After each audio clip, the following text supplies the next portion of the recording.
What's happening, fam? L.A.R. movement still moving. Subscribe or die trying. You see the thumbnail. How the OGs lost the streets.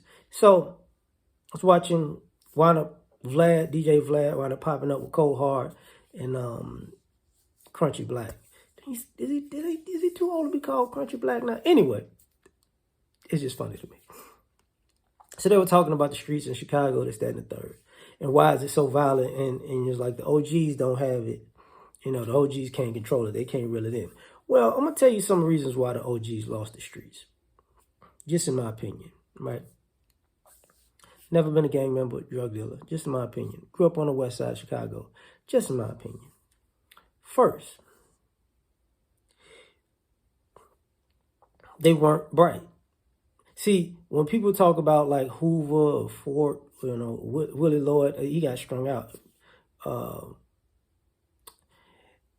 When you talk about the people after those guys, they were always waiting. You know, when you know what I'm saying, when Hoover get out, the streets gonna be cool. You know, what I mean, when Jeff Fort, boy, the streets gonna be cool. So these old guys that's been locked up in maximum security, basically in solitaire for the last 10, 20, 30 years, because they've been in jail since when I was in high school. And I graduated in 97. High school. So you got people, quote unquote, running these gangs, day-to-day street operations that wasn't too bright. Basically. So, because they couldn't rein it in and they were there. Why is that? Let's get into that. First and foremost, the OGs lost the streets because a lot of these quote unquote OGs were muscle and they weren't brains. That's why I said they weren't too bright. But they liked messing with everybody. See, they had no problem, you know, trying to intimidate kids and women, even the ones that they were sleeping with. So, of course, the OGs lost the streets. The drug dealers, those OGs lost the streets because at the end of the day, the gang leaders, the gangsters, you know, the drug dealers, they destroyed the hood. They never fed the hood. They stopped giving back, quote unquote, to the hood. They just started bleeding the blocks. So now you got that dynamic where these kids wind up getting in these gangs because they feel like they need protection from, you know, the OGs or the OGs crew who go into the neighborhood terrorizing people. They're supposed to be grown men who just never left the neighborhood. Who now they don't want to, they bullying people that aren't too young to be bullying or the wrong gender to bully. So we got that dynamic. Then you got the dynamic of, you know, some of these OGs, too many of these OGs had a lot of kids. See, OGs lost the hood because y'all had a lot of kids that y'all didn't take care of in the hood. That was a problem. You know what I'm saying? That was a big, big problem. So you out here with, you know, 2, 3, 4, 5, 6 kids. They know these your kids. And at the end of the day, you're not even taking care of your kids and you tearing down the hood. So how am I going to respect that? You know, but you an OG, right? You looking out for your people, right? Now, the other thing, they weren't real about how the streets really operated. What I mean by that is this. All these other non-black gangs work with the police.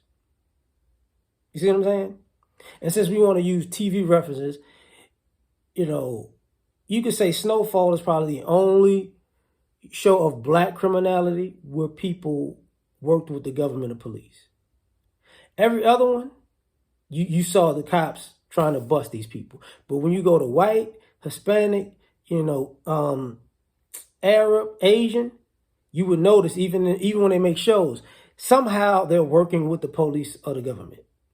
So the no snitching and, you know, don't cooperate, you know, with the police. All them other groups do that. All them other groups, but they just happen to snitch on the black folks. The same people, you know, so all these people will snitch on black folks, but So the OGs never said, yeah, man, that all that no snitching policy and this, that, that. If you're dealing with whites, Hispanics, Asians, and Arabs, they're going to snitch on you. Yeah, they work with the police. That's why their operations keep growing and getting bigger and bigger and bigger, because they're working with the cops. So they're not really in the streets like that. Now, the other thing is, because they're working with the cops, seems like their stuff grows. Seems like our stuff doesn't. So it looks like, it doesn't seem like that's how it is. But, it looks like, what are y'all doing? Like, everybody's using this crime to build up a business model. And what are y'all using the crime for? Just to keep getting more and more criminal, which created more and more criminal environment. Which, let me take a little bit further, which you got these kids involved in these gangs, and now you got them killing themselves. You know what I'm saying? I see myself different colors, so I'm gonna kill him. He look just like me.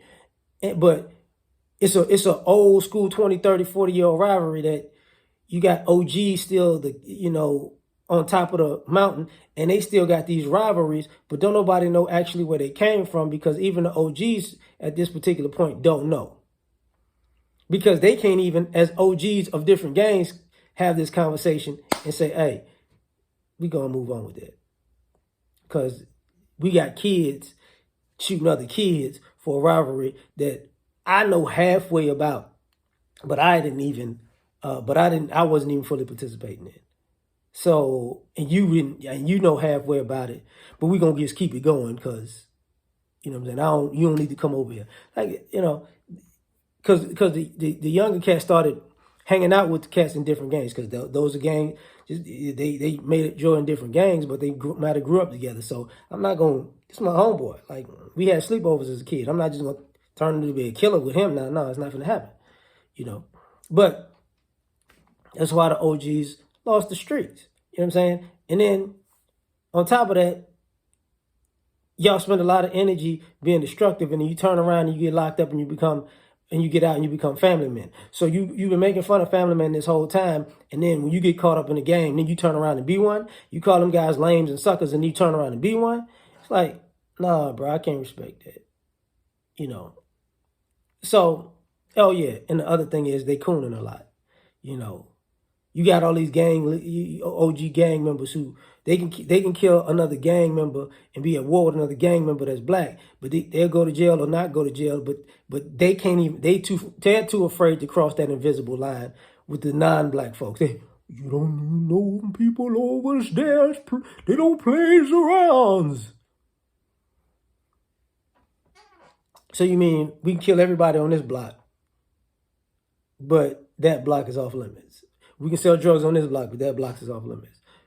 And you find out that the OG's working for, all these other groups that have no problem snitching on us also. So you lose the streets. Anyway, that's my thoughts. Like, share, subscribe, or die trying. Peace.